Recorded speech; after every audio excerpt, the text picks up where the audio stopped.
Hello friends, the best academy YouTube channel में आपका दिल खोलकर स्वागत है। आज का क्लास मैथ यानी कि पिछले वर्ष में जितने भी प्रश्न मैथ में पूछे गए हैं उन्हीं प्रश्नों को लाया गया है। तो इससे संभावना बन रही है दोस्तों कि जो आगामी पेपर आरआरबी एनटीपीसी या एसएससी जीडी में प्रश्न पूछे जाएंगे मैथ से, यहीं से आने वाला है। तो चलिए दोस्तों, आज का जो सेशन होगा उसे देर न करते हुए चला जाए आज के पहले प्रश्न पर। और आज का पहला प्रश्न ये रहा आपकी स्क्रीन पर।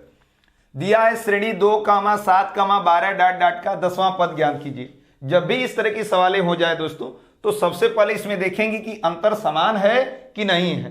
तो अंतर हम चेक करेंगे। 7 में से 2 जाएगा तो 5, 12 में से 7 जाएगा 5, यानी अंतर समान है। तो कंफर्म यह समांतर श्रेणी हुई। और समांतर श्रेणी के लिए nवां पद के लिए एक फार्मूला होता है Tn बराबर a plus n-1 into D,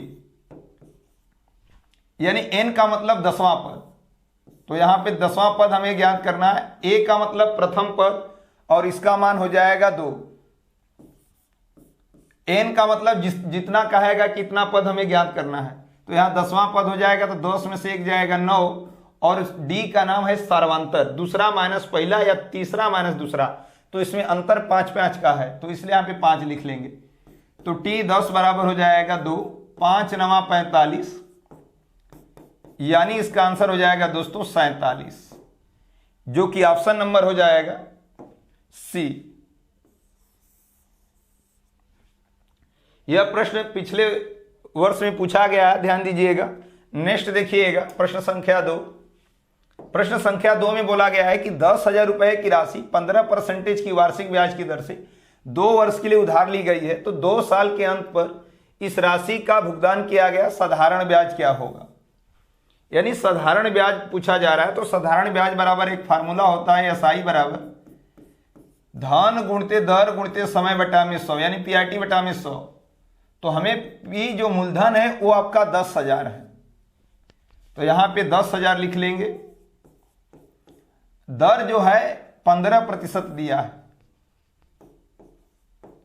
और जो T है वो 2 वर्ष है, बटे में लिख लेंगे 100। 2 जीरो से 2 जीरो कटा देंगे तो 15 दूना के 30 और इस पे का 1 जीरो। यहां 10,000 था सारी, तो यहां पे 2 जीरो इस पे का, तो 3,000 रुपए होगा, जो कि ऑप्शन नंबर हो जाएगा दोस्तों डी।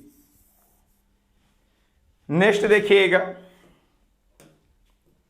प्रश्न संख्या 3 दिया है 9 सेमी लंबाई, 6 सेमी चौड़ाई और 6 सेमी ऊंचाई वाले एक घनाभ को पिघलाकर 3 सेमी भुजा वाले कितने घन बनाए जा सकते हैं। यानी इसमें पूछा जा रहा है कि कोई घनाभ है, तो सबसे पहले जब पूछा जाएगा कितने घन बनाया जाएगा, तो घनाभ का आयतन लंबाई गुणे चौड़ाई गुणे ऊंचाई और जिस भुजा को आपको पिघलाकर जिस साइड का बनाना है घन, उसका हो जाएगा a गुणे a। इसका भी आयतन ही निकालेंगे तो इससे पता चलेगा कि कुल कितना घन बनेंगे। यानी घनाभ की लंबाई आपकी 9 सेंटीमीटर है तो 9 लिख लेंगे।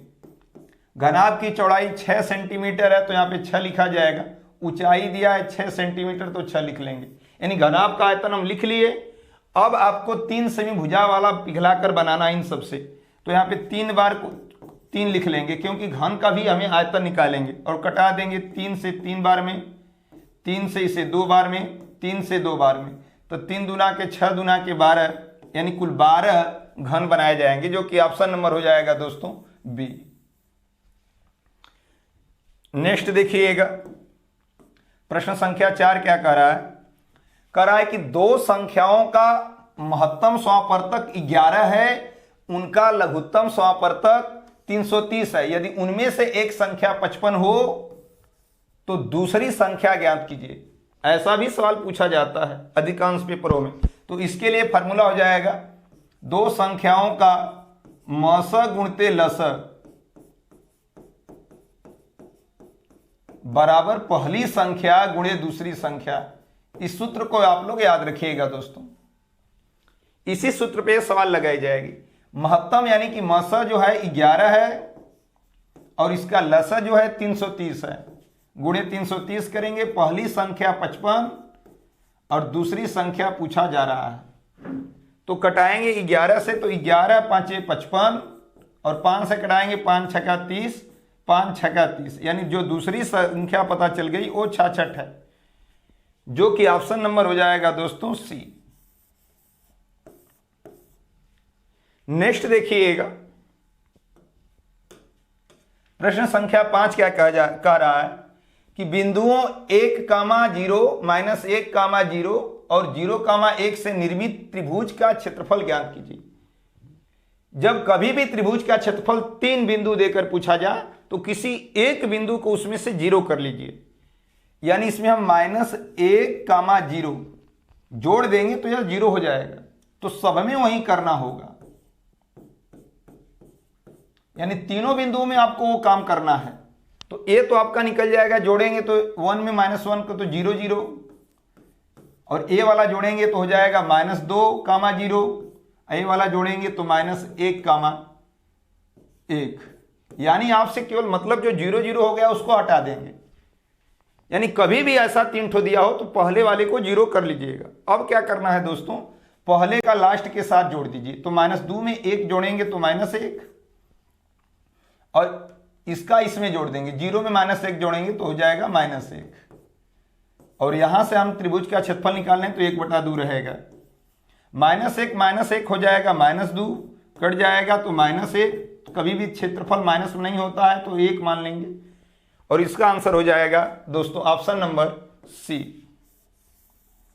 1 वर्ग इकाई। नेक्स्ट देखिएगा, अगला प्रश्न क्या कहा है, 300 मीटर लंबी ट्रेन एक बिजली के खंभे को 5 सेकंड में पार करती है, तो ट्रेन की चाल क्या है। एक बिजली के खंभे को, याद रखिएगा दोस्तों यह पतला चीज है, ट्रेन अपनी ही केवल लंबाई तय करेगी, तो इसलिए जो इतने भी पतले जैसे आदमी, कोई खंभा हो, कोई पोल हो, सिग्नल हो, इन सब को पार करे तो उसकी हम लंबाई नगण्य मान लेते हैं, उससे हमसे कोई मतलब नहीं। तो फार्मूला हो जाएगा चाल बराबर दूरी बट्टा समय, तो स्पीड आपकी जो निकलेगी, दूरी दे रखा है 300 मीटर और समय दिया है 5 सेकंड में, तो कटा देंगे तो 60 आ जाएगा, लेकिन 60 आपका ऊपर मीटर आया है और नीचे आपका आया है सेकंड, जो कि ऑप्शन में है ही नहीं। तो अब करेंगे इसमें 60 में 18/5 का मल्टीप्लाई कर लेंगे, तो 5 से कटाएंगे तो 12 बार में कट जाएगा, 12 में 18 का गुणा करेंगे तो 216 किमी प्रति घंटा आएगा, जो कि ऑप्शन नंबर हो जाएगा दोस्तों बी। नेक्स्ट देखिएगा, प्रश्न संख्या 7 क्या कह रहा है, x की पावर 4 प्लस x की power 3 minus x square plus x plus 1 को x माइनस 3 से विभाजित करने पर प्राप्त शेषफल ज्ञात कीजिए, क्या होगा। यानी कभी भी इस तरह का इक्वेशन देकर कोई ऐसी संख्या से विभाजित किया जाए तो सबसे पहले x माइनस 3 बराबर 0 मान लेंगे, तो x का जो रियल मान आएगा वो 3 आएगा, और उसी समीकरण में आप पुट कर देंगे। तो x के यहाँ पे 3 रखेंगे तो 3 की पावर हो जाएगा 4, x के स्थान पर 3 रखेंगे तो 3 की पावर 3 माइनस 3 का स्क्वायर प्लस 3 प्लस 1, तो 3 के पावर 4 का मान 81, 3 के पावर 3 का मान 27, 3 तिली के 9 प्लस 3 प्लस 1, 81 में 27 जोड़ेंगे 27 और 3 30 हो जाएगा, और 81 इसमें जोड़ेंगे तो 81, 27 3 30, 31 माइनस 9, 1 1 2 हो जाएगा, 8 3 11 माइनस 9, तो घटाएंगे तो आपका 103 बचेगा, जो कि ऑप्शन नंबर हो जाएगा दोस्तों ए। इसका शेषफल 103 होगा, जो कि ऑप्शन नंबर ए होगा।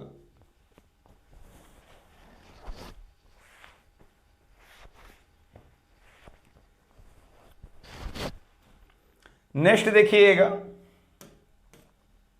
प्रश्न संख्या 8 कहा जा रहा है क्या, निम्नलिखित आंकड़ों की माध्यिका और बहुलक ज्ञात कीजिए।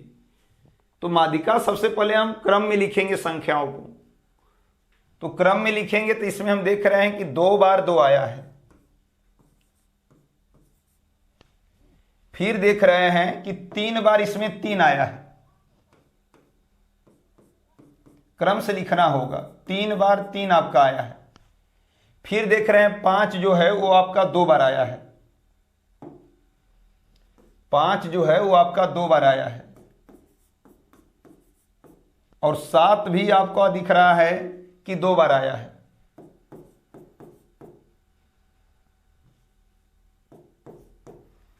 और 9 आपका 1 बार आया है। यानी कुल संख्या इसमें हम देखेंगे तो 2 3 5 5 2 7 3 10, यानी 10 संख्याएं हो रही है। क्रम से आप लिख लिए माध्यिका ज्ञात करने के लिए।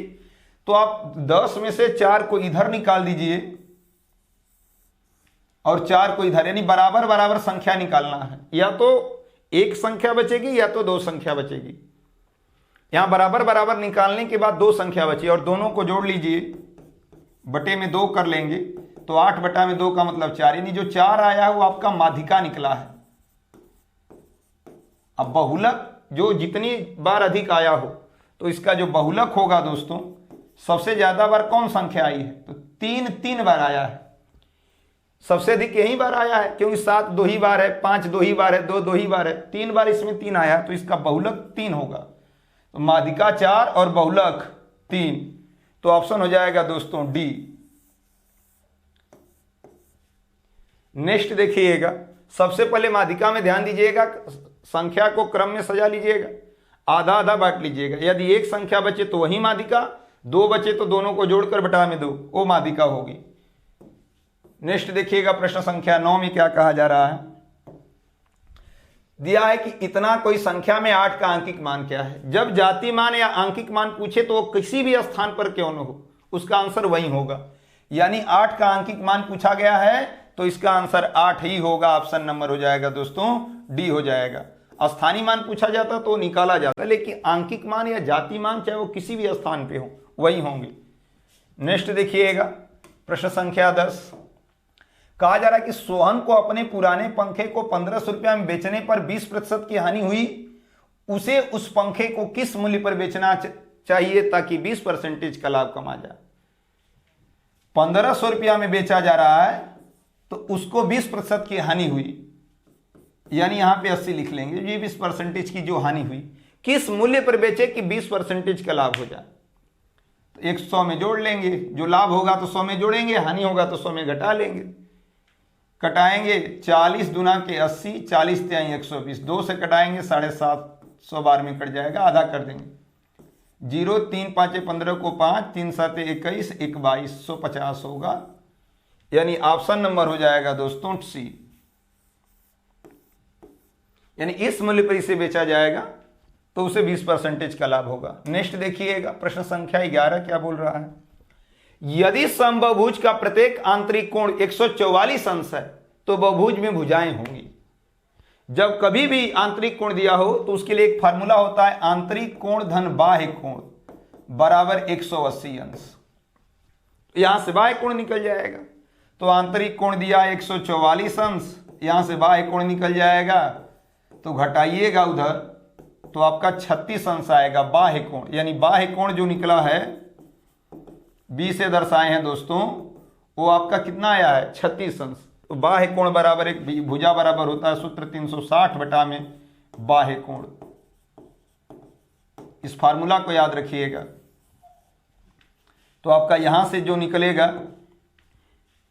जो निकलेगा n बराबर 360 और बाह्य कोण आया है 36, कटा लेंगे तो आपकी भुजा 10 निकल जाएगी।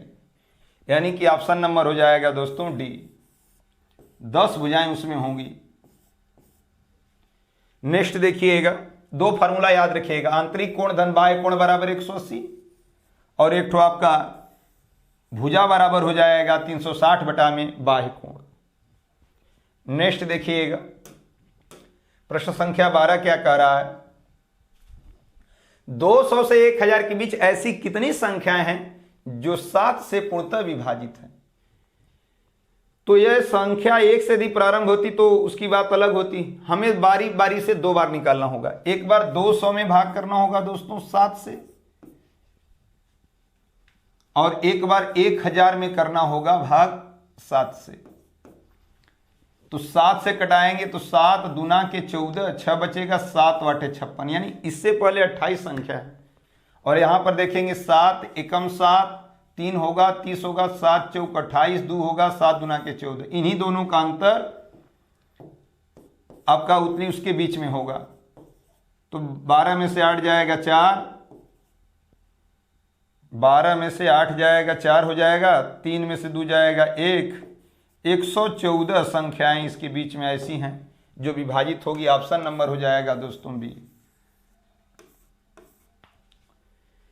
किए क्या है, एक बार 200 में 7 का भाग दिए हैं, एक बार 1000 में 7 का भाग दिए हैं। जितना बार भाग गया भागफल दोनों को घटा दिए हैं।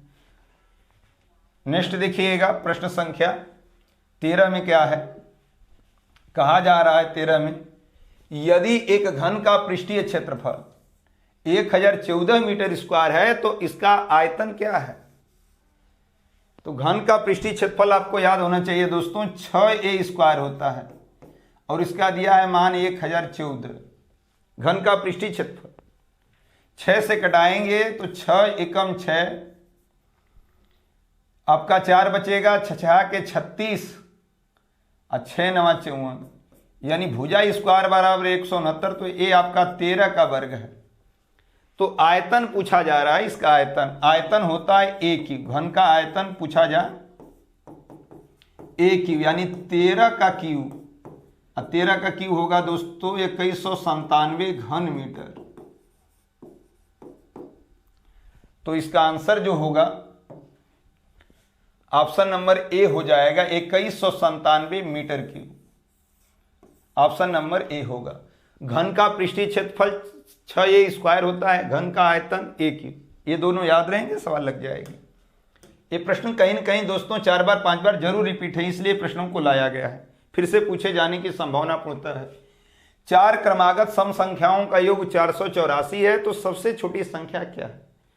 तो आप इसको 4 संख्या लिख लीजिए, A B C D। आप चाहेंगे तो मान सकते हैं, अंक भी मान सकते हैं। इसमें ये जरूरी नहीं है दोस्तों कि आप ABCD ही माने, कुछ भी आप मान लीजिए, 4 संख्या मानिए।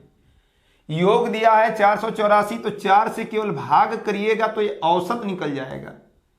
4 एकम 4 दूना 4 एकम, जो 121 आया वो औसत आया। औसत का मतलब होता है बीच में। तो यहां बीच में तो आप देख रहे हैं 2 संख्या इधर निकालेंगे, 2 संख्या, तो 121 ऊपर लिखिएगा। लिखने का कारण समझ लीजिएगा, इसलिए वो ऊपर लिखा जा रहा है क्योंकि उसके बीच में हम न तो इधर 2 ठो को निकालेंगे तो 2 ठो उधर निकालेंगे, तो बीच में बचेगा ही क्या, कुछ भी नहीं बच रहा है।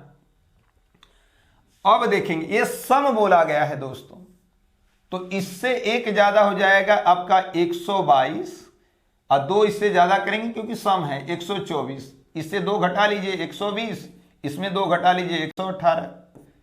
तो सबसे छोटी इन चारों में से कौन संख्या दिख रही है आपका 118।